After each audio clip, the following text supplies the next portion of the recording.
आज एक ऐसे फंड के बारे में बात करेंगे जिसका सीधा संबंध शेयर मार्केट से है।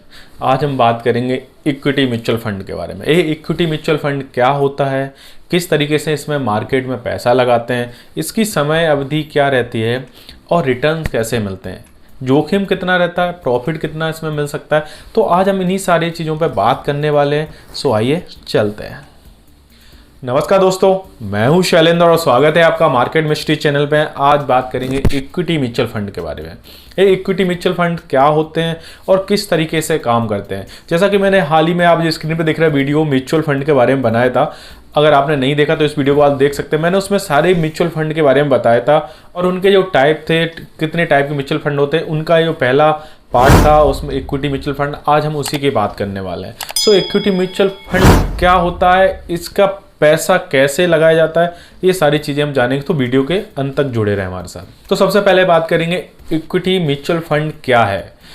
जैसा कि आप नाम से ही समझ पा रहे हैं, इक्विटी म्यूचुअल फंड यानी इक्विटी आ रहा है। इक्विटी का मतलब होता है शेयर मार्केट में जो शेयर होते हैं हम उनको इक्विटी बोलते हैं। जैसा कि इक्विटी नाम है तो डायरेक्ट इक्विटी मार्केट में इसका पैसा लगाया जाता है। मतलब इस फंड के तहत जो भी इक्विटी फंड में पैसा लगाता है उसका सारा का सारा पैसा शेयर मार्केट में लगाया जाता है, यानी सेकेंडरी मार्केट में लगाया जाता है। जो लोग ज़्यादा लाभ कमाने की चाह रखते हैं और जो ज़्यादा जोखिम भी ले सकते हैं, ऐसे लोग इस इक्विटी म्यूचुअल फंड में लगा, क्योंकि इक्विटी म्यूचुअल फंड का काम है कम समय में ज़्यादा लाभ कमाना। सो आइए अब जानेंगे कि इक्विटी म्यूचुअल फंड कितने प्रकार के होते हैं, कितने टाइप के होते हैं और उनमें पैसा कैसे लगाया जाता है। तो सबसे पहले बात करेंगे लार्ज कैप फंड के बारे में। ये लार्ज कैप फंड क्या होता है? इक्विटी म्यूचुअल फंड का जो पार्ट है large cap fund. Large cap fund वो होते हैं जैसे लार्ज कैप, जैसे आप नाम से समझ रहे हैं, जिसका मार्केट कैपिटलाइजेशन ज़्यादा होता है, बड़ा होता है, ऐसे फंड को लार्ज कैप कहते हैं। जैसे जो कंपनियां हैं उनकी मार्केट कैपिटलाइजेशन बहुत ज़्यादा बड़ी रहती है, वो बहुत महंगी कंपनियां होती हैं, उनको हम लार्ज कैप बोलते हैं। उनमें पैसा लगाने से क्या होता है कि आपकी रिस्क है, आपका जोखिम थोड़ा कम रहता है, क्योंकि वो बड़ी कंपनियां हैं, लार्ज कैप कंपनियां हैं, तो ये संभावना जताई जाती है कि ये कंपनियां कभी बंद नहीं होंगी या जोखिम ना के बराबर ही रहता है। तो इस कारण से जो लोग जोखिम नहीं लेना चाहते हैं तो वो लोग ऐसे फंड में पैसा लगाते हैं जो लार्ज कैप फंड होते हैं। इसमें जोखिम भी कम रहता और आपको रिटर्न है वो भी साधारण ही रहते हैं। अब इसमें अगले पॉइंट की बात करेंगे, मिड कैप इक्विटी फंड। अब ये मिड कैप इक्विटी फंड क्या होता है? ये मिड कैप इक्विटी फंड जो लार्ज कैप से जो नीचे की कंपनियां होती हैं, जिनका मार्केट कैपिटलाइजेशन लार्ज कैप से थोड़ा कम रहता है, उनको हम मिड कैप इक्विटी फंड बोलते हैं। नहीं, उनको मिड कैप में कैटेगरी में कंपनियों को रखते हैं। इसमें जो पैसा लगाते हैं, जो निवेशक इस फंड में पैसा लगाते हैं, तो इसमें थोड़ा सा जोखिम बीच का ही रहता है और रिटर्न भी बीच के रहते हैं। ना ज़्यादा रिटर्न मिलते हैं, ना ज़्यादा जोखिम रहता है, ना ही कम रिटर्न रहता है, ना ही कम जोखिम रहता है, तो एक बीच वाला रहता है। इसलिए मिड कैप कंपनियों में यहाँ पैसा लगाया जाता है। अब अगले पॉइंट की बात करें, इसमें small cap equity fund. Small cap equity fund ये थोड़ा जोखिम भरा होता है, क्योंकि यहाँ पे जो कंपनियां होती हैं बहुत स्मॉल कैप होती है, नहीं, उनका मार्केट कैपिटलाइजेशन जो होता है बहुत छोटा रहता है। इसके कारण कंपनियों की पूरी जानकारी नहीं मिल पाती है, तो इस कारण से कंपनियां जोखिम भरी हो सकती हैं। क्योंकि जब स्मॉल कैप में पैसा लगाया जाता है तो इन कंपनियों के बारे में फंड मैनेजर को पूरी जानकारी नहीं रहती है। इस कारण से इसमें पैसा लगाना थोड़ा रिस्की रहता है। लेकिन इस स्मॉल कैप में रिटर्न सबसे ज़्यादा हाई होते हैं, चाहे लार्ज कैप हो या मीडियम कैप हो, इन दोनों से काफ़ी ज़्यादा रिटर्न होते हैं, लेकिन काफ़ी ज़्यादा जोखिम भी होता है, क्योंकि इन कंपनियों की जानकारी नहीं रहती है। ये कंपनी अभी तो कम दाम पे मिल रही है, छोटे वैल्यूएशन पे मिल जाती है, कभी ये कंपनी अच्छी चल जाती हैं और आगे चल के इनका मार्केट कैपिटलाइजेशन बढ़ जाता है तो आपको काफ़ी प्रॉफिट होता है, बहुत ज़्यादा प्रॉफिट होता है। लेकिन कभी कभी ये कंपनियां नहीं चलती, इनकी जानकारी पूरी नहीं रहती है और कभी ये कंपनियां नीचे घाटे में चली जाती है, तो आपको काफ़ी नुकसान भी हो सकता है।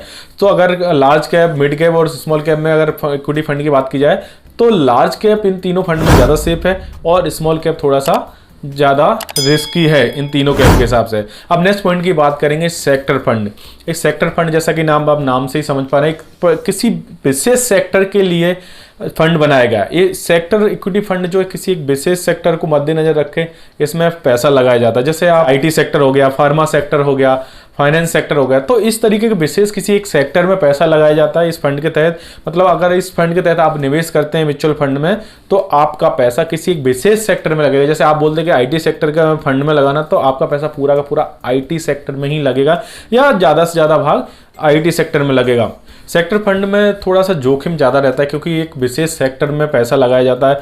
आज के आप एनालिस्ट के हिसाब से, आज की रिसर्च के हिसाब से आप पैसा लगा रहे हो उसमें, और सेक्टर वो नहीं चलता है इकोनॉमी के हिसाब से और अर्थव्यवस्था के हिसाब से, तो आपका पैसे में कोई ज़्यादा फायदा नहीं होगा, हो सकता है उल्टा नुकसान ही हो जाए। तो इस फंड में कभी भी पैसा लगाएं तो बहुत सोच समझ के लाएं, क्योंकि इस फंड को हमेशा हम अवॉइड करने की सलाह देते हैं। कभी भी आप इसके बारे में सुनेंगे तो लोग जनरली अवॉइड करने के लिए ही बोलते हैं इसको। अब नेक्स्ट पॉइंट की बात करें, ये बहुत ही इंपॉर्टेंट पॉइंट है। इसका नाम है ELSS और टैक्स सेविंग फंड। यानी इसकी पहले भी हम बात कर चुके हैं, जैसा कि आप स्क्रीन पर देख रहे हैं वीडियो। इसका ELSS यानी इक्विटी लिंक सेविंग स्कीम, इसके बारे में मैंने पहले भी सेपरेट वीडियो बनाया, आप चाहो तो इस वीडियो को आप देख सकते हो। ये टैक्स सेविंग फंड है। ये बेसिकली वो लोग लेते हैं जिनको अपने टैक्स में छूट चाहिए रहती है। ये इक्विटी फंड विशेष तरीके का फंड है। इसमें क्या होता है, आपको इनकम टैक्स में, यानी इनकम टैक्स एक्ट की जो सेक्शन 80C के अंतर्गत आपको इसमें 1.5 लाख रुपए यानी 1.5 लाख रुपए तक की आपको रिबेट मिल जाती है, यानी छूट मिल जाती है, जिससे आप अपने इनकम टैक्स में 1.5 लाख रुपए तक बचा सकते हो। तो ये फंड में विशेष तरीके से वो लोग निवेश करते हैं जो अपने टैक्स को बचाना चाहते हैं और अपने टैक्स को कम करना चाहते हैं, तो ऐसे लोग इसमें पैसा लगाते हैं। अब लास्ट पॉइंट की बात करें इसमें, तो डाइवर्सिफाइड फंड। ये डाइवर्सिफाइड फंड क्या होते हैं? डाइवर्सिफाइड फंड जैसे कि नाम से आप समझ पा रहे होंगे, चीज़ों को डाइवर्सिफाई कर दिया। यहाँ पे आपके पैसे को डाइवर्सिफाई कर दिया जाता है। इसमें पैसा आपका एक जगह नहीं लगता, इसमें बहुत सारे फंडों को मिला के ये बनाया जाता है। इसमें आपका स्मॉल कैप भी होता है, मिड कैप भी होता है, लार्ज कैप भी होता है, इस तरीके के सारे फंडों को मिला के ये डाइवर्सिफाई फंड बनाया जाता है। तो यहाँ पे जोखिम थोड़ा सा कम ही रहता है, क्योंकि यहाँ पे सारी चीज़ों को, सारे सेक्टर को देख के पैसा लगाया जाता है, और इस सेक्टर को कभी भी अर्थव्यवस्था के हिसाब से नहीं बनाया जाता। ये ऐसे तरीके से डाइवर्सिफाई, इस तरीके से इसको बनाया जाता है फंड को कि आपको जोखिम कम से कम हो। तो ये फंड काफ़ी हद तक अच्छा होता है बाकी फंड से। तो अब बात करेंगे इक्विटी फंड में इन्वेस्ट कैसे करते हैं। तो सबसे पहले, जैसे मैंने लास्ट वीडियो में भी बताया था, मैंने 2 तरीके से निवेश होता है म्यूचुअल फंड में। 2 तरीके से, एक होता है कि आप डायरेक्ट निवेश कर सकते हैं उसकी साइट पे जाके म्यूचुअल फंड में, और दूसरा होता है आप किसी एडवाइजर की मदद ले सकते हैं, यानी फंड मैनेजर किसी की मदद ले सकते हैं। तो पहला क्या होता है, जैसे आप डायरेक्ट करना चाहते हैं तो क्या करना है, जैसे आप रिलायंस म्यूचुअल फंड की साइट पे जाएंगे, वहाँ पे अपना एक अकाउंट क्रिएट करेंगे, अपनी KYC सबमिट करेंगे, बैंक डिटेल डालेंगे, क्योंकि जब आप फंड कोई खरीदेंगे तो वो उस समय ज़रूरत पड़ेगी।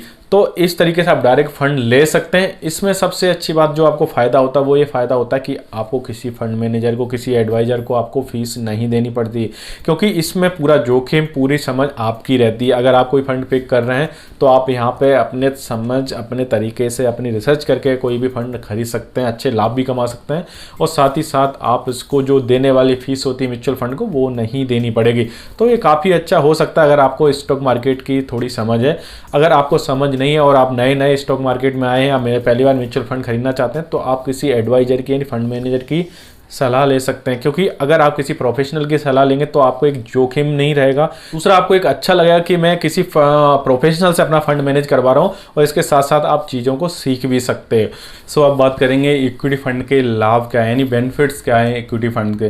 सो बेसिकली म्यूचुअल फंड में मैंने पहले भी बताया था कि इसमें आपको ना एक पारदर्शिता, यानी ट्रांसपेरेंसी मिल जाती है, कम जोखिम रहता है, क्योंकि इसमें फंड मैनेजर आपके पोर्टफोलियो को हैंडल करता है। और साथ ही साथ आप अगर इक्विटी मार्केट में निवेश करने की इच्छा रखते हैं, शेयर बाजार में आप आना चाहते हैं लेकिन आपको नॉलेज नहीं था, अगर म्यूचुअल फंड से शुरुआत करते हैं तो साथ साथ आपका क्या है, पैसा जो सेफ रहता है और आप इसके साथ सीख भी सकते हैं। तो इसके साथ म्यूचुअल फंड के साथ शुरुआत करने से आपको बहुत सारे लाभ मिल जाते हैं, क्योंकि आपका कैपिटल सेफ रहता है। सो म्यूचुअल फंड बाजार में आप निवेश करने से, इक्विटी फंड में निवेश करने से पहले आप पूरी जानकारी ले लें, कोई भी जोखिम ना लें। अगर आपको समझ नहीं तो आप किसी फाइनेंशियल एडवाइजर से कंसल्ट भी कर सकते हैं, या फिर म्यूचुअल फंड मैनेजर से भी बात कर सकते हैं, उसके बाद ही इसमें निवेश करें। सो उम्मीद करता हूँ आपको इक्विटी फंड के बारे में जानकारी मिली होगी, समझ में आई होगी सारी चीज़ें। अगर आपको ये समझ में आई है, आपको अच्छा लगा है, तो आप अपने दोस्तों में, परिजनों में शेयर करें, जिससे ये जानकारी उनको भी मिल सके। सो बैंकिंग और फाइनेंस की जानकारी के लिए हमारे चैनल को सब्सक्राइब करें। मिलते हैं नेक्स्ट वीडियो में, तब तक के लिए नमस्कार, जय हिंद।